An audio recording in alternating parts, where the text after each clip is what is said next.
வாழ்க்கையை உணர்ந்து வாழ்ற எல்லா மக்களுக்கும் வணக்கம்.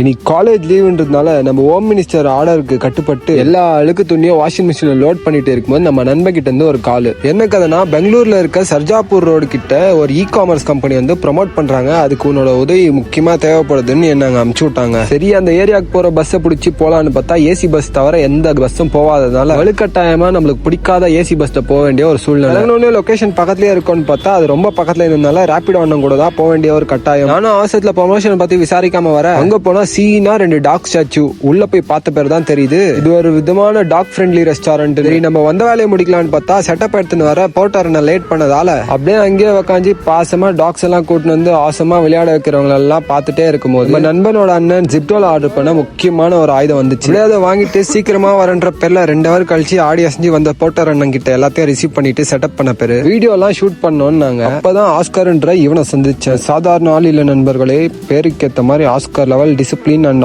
ஆக்டிங். நம்ம இன்னைக்கு என்ன பண்ணணும்னா லைட்டா போட்டோஸ் வீடியோஸ் கண்டென்ட்ஸ் எல்லாம் எடுத்து நம்மளோட ஃப்ரெண்டோட அண்ணாவோட கிளைண்ட்டுக்கு அனுப்பணும். அவள் தான் வேலை. நம்ம வடக்கு நண்பருக்கு கொஞ்சம் ஒத்தாசையா அவருக்கு புரியாத விஷயத்தெல்லாம் புரிய வைக்கணும். அவசரத்துல இந்த லொகேஷனுக்கு ராத்திரியானா பஸ் இருக்காதுன்னு தெரியாம வந்துட்டேன். ஒரு 2 கிலோமீட்டர் நடந்து 5 கிலோமீட்டர் ரேபிடோல வந்து அப்புறம் தான் ஒரு பஸ்ல ஏறினேன். முழுமையான விஷயம் என்னன்னா, திருப்பி நம்மளுக்கு பிடிக்காத ஏசி பஸ்.